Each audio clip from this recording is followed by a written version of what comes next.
like saying that the Democrats are fake friends to you is so funny in this regard, because it just if you're Tucker Carlson, you don't want to give the Democrats credit. But here, Tucker Carlson is literally giving the Democrats credit for being an incorruptible force.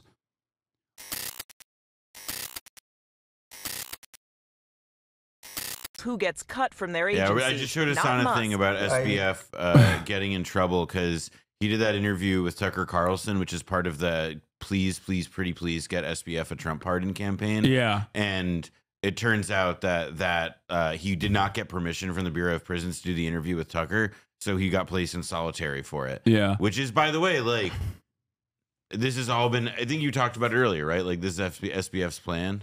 Yeah, so this is something that I was going to bring up, but Sam Bankman-Fried's plan, if he got caught, literally that he detailed out in his Google document, was to go on Tucker Carlson, come out as a Republican, go with the lawyers. We're in a shitty situation. I feel really bad about that. And like most people do, they reacted poorly to difficult circumstances narrative. He like wrote it out. While public contributions show one thing, you see another thing, including super PACs. Like, come out against the woke agenda. Talk about how the cartel of lawyers is destroying value and throwing entrepreneurs under the bus in order to cover up the incompetence of lawyers. See, I need to emphasize that, like, I cannot stress enough how this is like there's never been more evidence that we need to make Adderall illegal.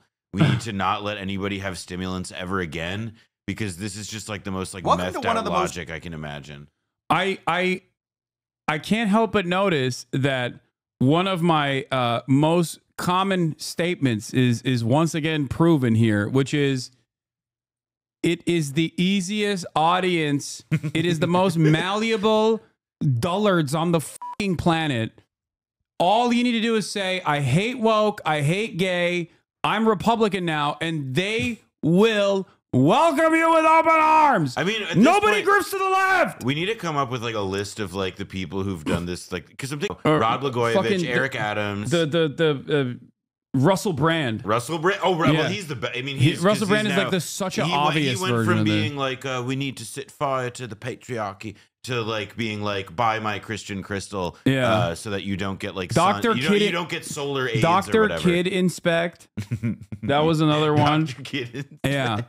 Mark Zuckerberg, the Zuckerbot, obviously was sucking up to Donald Trump aggressively after being king libtard himself. That's true. He also, I mean, he's been a weather vane for years though. Yeah, Remember when he said that he was going to, he was going to name his first child something Chinese to like it was when he was trying to get Facebook into China. He did something insane and obsequious like that. Yeah. Or said something insane and obsequious like Dr. Phil.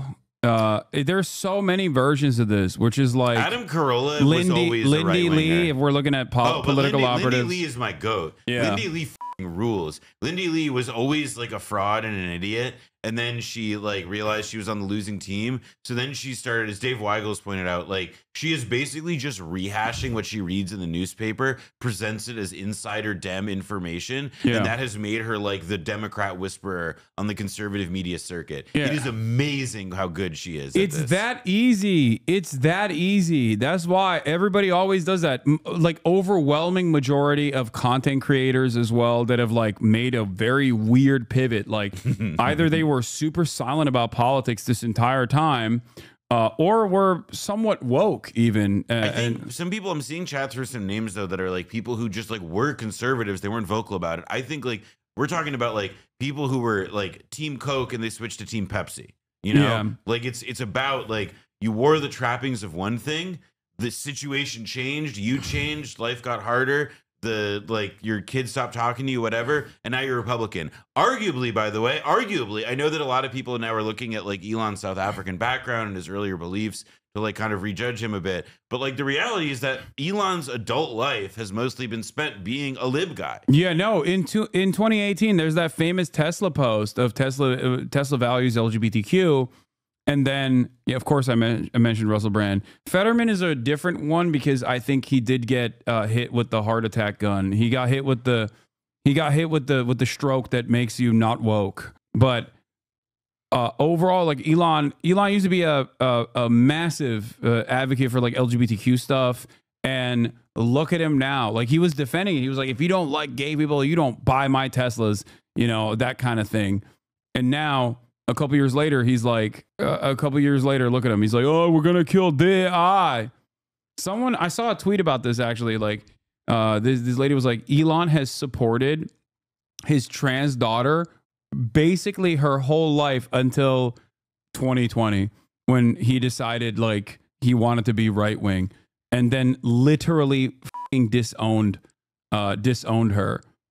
I mean, there is, I think, I'm sure he wasn't like great to her, right? No, I'm sure because he's a giant piece of shit. In a second, but my last point on this is just that like a guy like him, or like people who have like vested interest, who like they're willing to, it's like one thing, right? If like you're a Lindy Lee, who as near as I can tell is like pure operator, pure reptile, lizard instinct, understands like where the juice is, and she goes to the juice. Like I get that.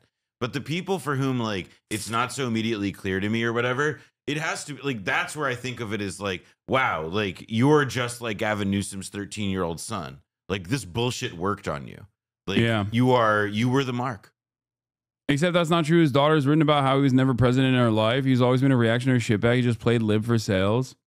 I mean, I see. Well, that's where it's like I'll say like that's why I prefaced it by also saying that like people are looking at his roots now and they're calling into question. But like I emphasize like his public profile. Like like he played the lib, making an electric car company. You got to do that. Being in the Bay Area at that time, like yes, tech executives are generally pretty conservative people, always have been.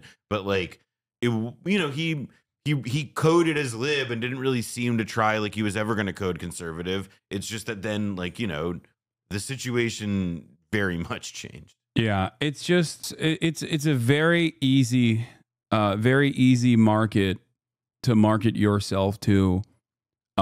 That's it. And you don't have to be like particularly intelligent. You don't have to be empathetic. You don't have to be charismatic. All you need to do is say the words. That's it. Okay? It's free clout, which is precisely the reason why the overwhelming majority of content creators slide in that direction and never in the direction of like, I'm going to do a grift for socialism. Okay? That's it. It's an exit ramp for the worst possible scumbags. But thank you, chat, for being way better behaved today, but still not good. Yeah. All right. Noah's out for now. All right. Peace. Oh yeah, that's true. All right. Most disgusting podcasts I've ever seen. A podcast from prison, from a guy who went to jail for costing people billions of dollars. Eventually, he basically lucked out because crypto markets ramped back up. So luckily, people are getting their money back. And now he's making a case that maybe he should be pardoned. Maybe he should get off. We're talking, of course, about Sam Bankman-Fried, the person behind FTX, Alameda gambling billions of dollars. And the guy interviewing him doesn't really care about any of the details of the case. Instead, he's focused on a very strange line of questioning, which is, hey, you donated money to Democrats. Why didn't you get more corruption? Which I know is a strange thing to say. But this is the interview. It's by Tucker Carlson, Sam Bankman-Fried on life in prison with Diddy, and how Democrats stole his money and betrayed him. And you will find the premise is basically that, hey, you gave them money. Why didn't they do the corruption? Which is just like bizarre, because aren't we all on the same page that political corruption should not exist, right? Like how could... Yeah, that is, I'm sure CoffeeZilla is going to bring this, because that is a talking point given to Tucker Carlson prior that directly corresponds to Sam Bankman-Fried's previous previous assertion that if he's ever caught, he's going to do exactly that. That is going to be his right-wing pivot. How can you steal someone's donation unless you're implying that quid pro quo should exist? The implicit assumption here is, oh, they should have basically let you off, even if you stole billions of dollars, because you gave them money, which is insane. I mean, it's just like, what are we doing here, fellas? What are we doing? Anyway, I'll just show you. No, the other side of this also, unironically, makes the Democrats look good. Obviously, people are too stupid to understand that, but like, This logic implies that the Democrats are uncorruptible, and giving them money didn't cause Joe Brandon to actually free Sam Bankman-Fried. That's what's hilarious about this. But because people are so fucking stupid, okay, because people are so dumb, it doesn't matter. This is something I realized during COVID, okay, when Donald Trump came out and said over and over again that Barack Obama handled the swine flu worse than he was handling COVID. The numbers literally did not add up. The numbers actually showed a very different reality. At the time, I remember talking about this and saying, like, no, liberals are supposed to falsely use this as a comparison to say how much better Barack Obama is. And then the Republicans are supposed to go back and say, well, swine flu was not as contagious as COVID. But that never happened. And the reason for why that never happened is because there was no need for it. There was all you need to do at this point, because of the height of partisanship, the height of polarization that we're experiencing, all you need to do is Democrat bad. That's all you need to say. You can literally say something that they've done that unironically is good, okay? And even then, people are just like, well, it's a Republican saying something about Democrats, so obviously I'm going to interpret that as them doing the wrong thing. The clip and we'll talk about it. Big picture, without getting into like all the details of your case, but it does seem like you guys made a decision at your company to form political alliances through political donations, which is not singling you out. You're hardly the only businessman who's done that. It's actually kind of par now. It's bad though, right? We are going to say that that's bad. Trying to win political favors with money, right? But you gave so much to Democrats that I kind of thought they would rescue you in the end. Where were all your friends? Like, saying that the Democrats are fake friends to you is so funny in this regard, because it just if you're Tucker Carlson, you don't want to give the Democrats credit. But here, Tucker Carlson is literally giving the Democrats credit for being an incorruptible force. But because of the height of political polarization, people don't understand. Because of the height of political polarization and how stupid people are nowadays, they don't even understand what fucking Tucker Carlson is saying here. They just go, yeah, that's right. Democrats are fake friends, I guess. Friends of the Democratic Party. They usually keep their friends from going to jail. Tony Podesta never went to jail. Why did you? Oh, it's a really good question.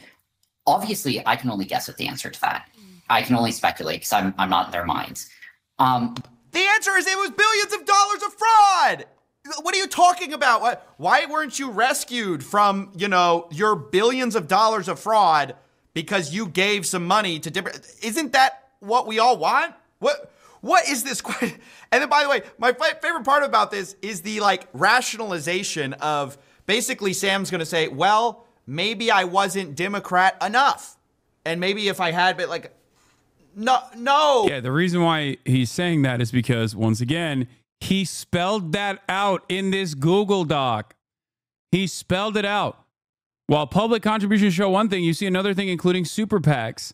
As in, the Democrats knew that my super PAC donations implied that I was actually secretly a Republican. That's why they didn't save me. Oh, no, that's not why. You were a huge fraudster. You went to jail, as should be expected. We should all be happy about that. And to the extent there is political corruption and people aren't going to jail because they're donating, we should be targeting that as the problem, not, hey, you donated a lot of money. Why didn't you get a get out of jail free card with the FBI? But, one fact that might be relevant is, in 2020, I was center left and I gave to Biden's campaign. Come on, it's literally written right here. It's written right here. That's how simple this is, bro. You could just out and about say it, and that's it. This is not something that he revealed, okay? Note, these are all random, probably bad ideas that aren't vetted, confidential, on the top of the Google Doc, okay? This is information that was leaked to the public. Do you understand? This guy believes in nothing, by the way. I was optimistic he'd be a sort of solid center-left president. I spent the next few years in D.C. a lot. I made dozens of trips there and was really, really shocked by what I saw, not in a good direction from the administration. By late 2022, I was giving to Republicans privately as much as Democrats. And there it is. That started becoming known right around FTX's collapse. So that probably played a role. So, okay, just so we're clear, his explanation is the reason I didn't get any quid pro quo is because I also gave to the other team trying to win their quid pro quo because he was trying to hedge his bets. Remember, this is the same guy who goes, oh yeah, all you have to do is say the right shibboleths and people are going to believe it. Like basically, you just say whatever you need to get power, which is exactly what he's doing here, by the way. He's aligned himself now with he was with the left when Biden was in office. Now he's with the right now that Trump's in office because he's angling for a pardon. And why aren't we skeptically looking at that? This guy believes in absolutely zero. All of a sudden, he was left and then he was donating to the right because he wanted to get both sides. And now his explanation of like, yeah, the reason, you know, I didn't get pardoned, which this is not why, but he's like basically saying the reason I didn't get pardoned is because it got out that I was trying to win both sides. I was trying to buy both teams, and that's the no-no. And it's just insane. This interview's like kind of implicit premise is if you don't give people like a get out of jail free card, you have stolen their money and betrayed them. Do you guys understand how insane this is? The literal chapter title is Democrats Refuse to Rescue SBF Despite His Large Donations. What are we doing? Look at the comments. A lot of people are falling for the grift. Fraud should not be political, the most contentious take. SBF isn't center-left. He's just self-centered. Tucker's I'm listening to face. It's not that bad. He's 100% trying to get Trump or Elon's attention for a pardon. The void is getting blagger and blagger. They're not. Why did you say that his comments were falling for the grift, chat? No, they're not buying it at all. Oh, you mean on the Tucker video? Of course Tucker Carlson's audience is eating that. Dude, I'm going to go back to the same. Okay. I just realized you were talking about Tucker Carlson's video and the comments under the Tucker Carlson video. Yeah, no duh. Oh my God. What a shocking revelation. Tucker Carlson's fans are fucking stupid. Oh my God. You're telling me now for the first time ever that a right-wing broadcaster's right-wing audience are a bunch of dumb fucking hogs. Hello. I mean, yeah, you're going to see a lot more of this, by the way. America deserves the best. America gets the best when the fries are cooked in 100% beef tallow. Only available at Steak and Shake. Sayonara, Ronald. You chose the Nazi font. Old English font style is not Nazi. It's Old English. Get over the Nazi nonsense. Like, brands are actively trying to fucking promote to, like, weirdos online. Like, they are literally... marketing is moving in the anti-DEI direction. You're going to see literal Burger-Reich nonsense. Okay? I'm telling you right now, this is deliberate and it will happen more frequently. Okay? Everything's a Nazi. Steak and Shake endorses eating your heart out and also giving your heart out to others. Now, it's like silly stuff. It's just marketing. Does this mean that everyone at Steak and Shake is a fucking Nazi? No, of course not. It just more so is indicative of the change in attitude where these dummies unironically do think that there is a real big market for people who believe this kind of nonsense. McDonald's used to do this and had to stop because they were literally killing their customers. Yeah, I love that. I love that we're just going to America is just going to be entirely lard. Every American is just going to be filled to the brim with lard, baby.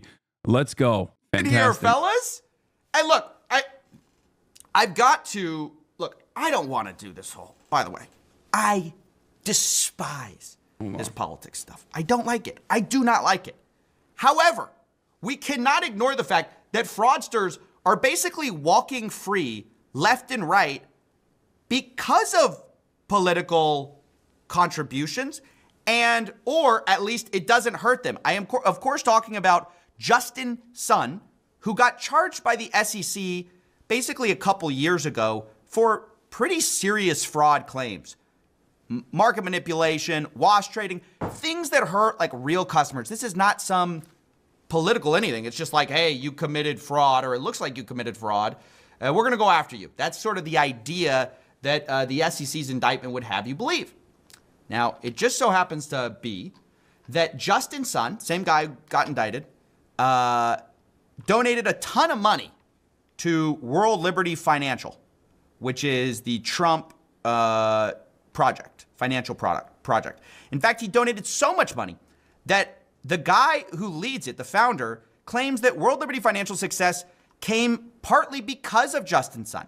He says the project's fortunes changed, however, when Justin Sun stepped in. This guy, Folkman said, with a gesture towards Sun, saw that regardless of the outcome, this project is a monumental move for the entire crypto community. Justin Sun put 10 figures into it, over $10 million. I've seen reports that it was $75 million into this Trump-backed coin, which you could not trade. So it's like, why would you put money into a coin you couldn't sell? And you're being indicted by the SEC, or you're being charged by the SEC, and just coincidentally, you put in $75 million into the political leader's coin, right? All of a sudden, what happens? SEC halts fraud prosecution of the crypto rogues purchases enriched Trump. Quote, on Wednesday, the Securities Exchange Commission and Sun sent a joint letter to a federal judge asking for a stay of Sun's case. Now, did this all come because of the donations or the buying of the World Liberty Financial token? It's hard to know. I'm sure it didn't hurt, right? It's a similar type of the answer is yes. Tacit donation that Bankman-Fried made. So it's impossible not to look at this interview and compare the two outcomes. And you go like, well, are we just like selling get out of jail free cards to people? The answer is yes. Right? Again, not saying that Sun directly did that.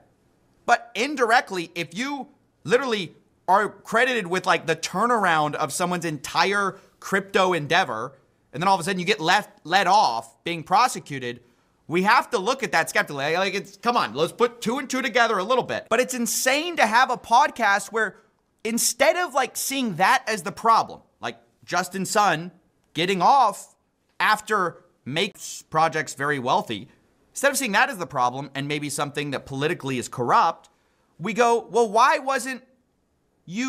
didn't you benefit from the same thing, Sam Bankman-Fried? Why did you get your money stolen? And why were you betrayed? I mean, what a backwards clown world to live in, where we're having prisoners pontificate about, well, why weren't you just like, you paid? Why didn't you get what you paid for? It's crazy. I mean, it's absolutely insane. We are in so much of the like bizarro world where we're almost like trying to make everyone feel bad for the criminals who basically didn't benefit from political corruption. You did all the right things, Sam. Can you please explain why you didn't also get out of jail? I mean, basically what we're realizing is Sam was too early. I mean, Sam was too early, and if he had just been a little bit later and he had lined the right pockets, would he have gone to jail? It's impossible to say. In fact, what's sick about this, dude, I don't know if y'all see that I'm going crazy here. I'm going a little bit crazy. I love the radicalization arc of CoffeeZilla watching. Sam Bankman-Fried is now parlaying for a pardon, right? And we're all clear about that. He's basically trying to say that his prosecution was political. The irony is, what we've just established is that in some ways it's the most not political prosecution because he donated the most to the guys who were in office at the time. So actually it's not political that you went to jail, I guess.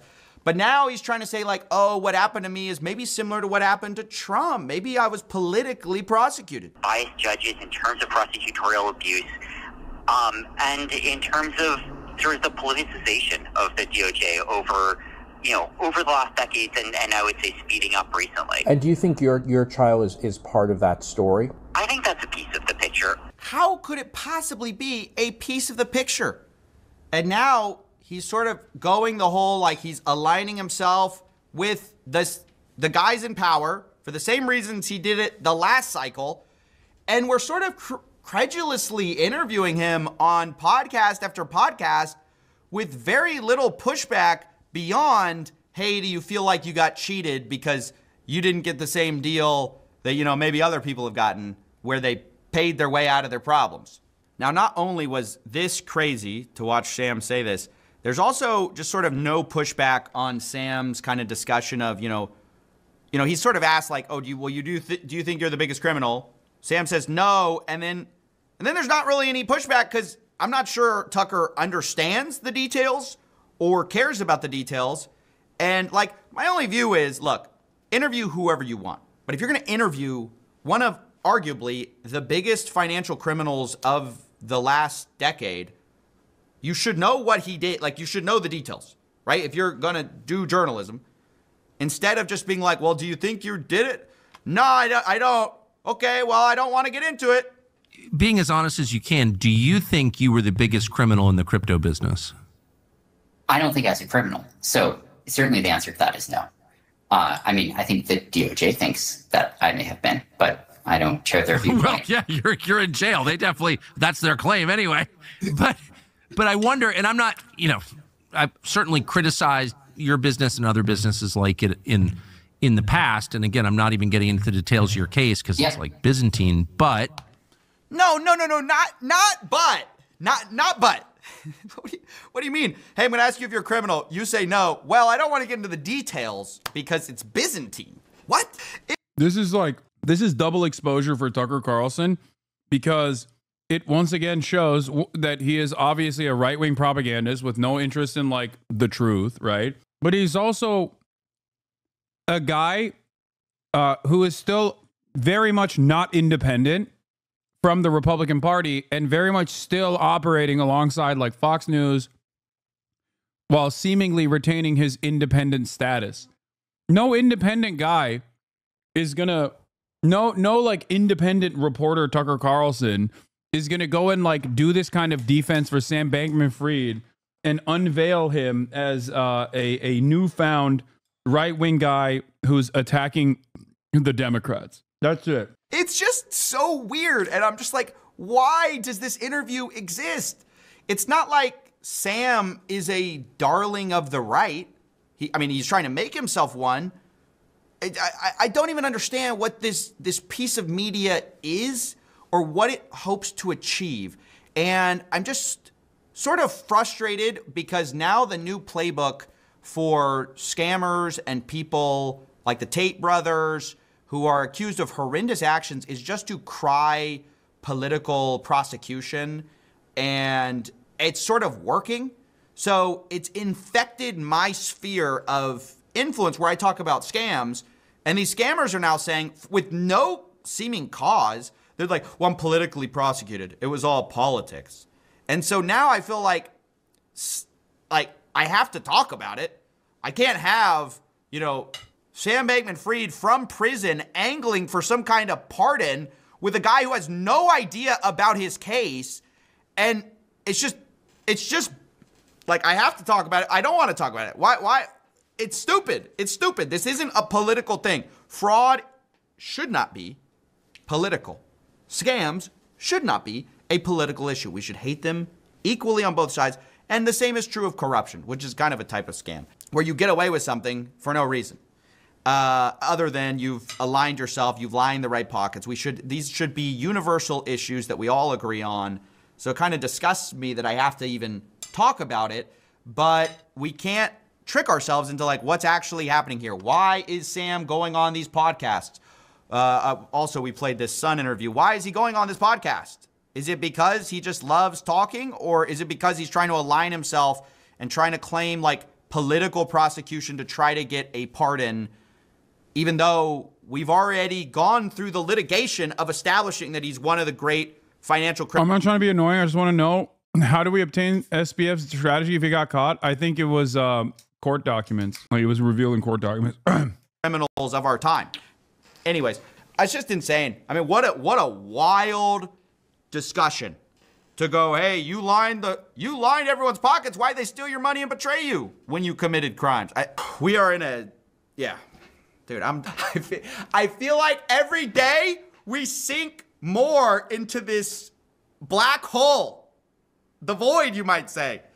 Every day I'm just like hit with these insane things. And I have to I'm having to ingest it, and I'm like, every day I'm like, it can't get worse. So yeah, that's basically it. One of the more disgusting interviews I've seen, and I hope people view it outside of the polarizing lens of politics and just realize corruption is bad. And we should not accept it. It will get worse. 100%. Do you think SBA was a fall guy or patsy? No, I don't. Sometimes people are the guy and then the guy gets caught. I don't like that everything has to be a fucking psyop. I hate it. I hate that everyone interprets everything as a fucking psyop. No, not everything's a psyop. Jesus Christ. The 4chanification of the internet has bricked the brains of so many goddamn people. Yeah, it rained quite a bit yesterday in Southern California. Is that a psyop? No, just fucking rained.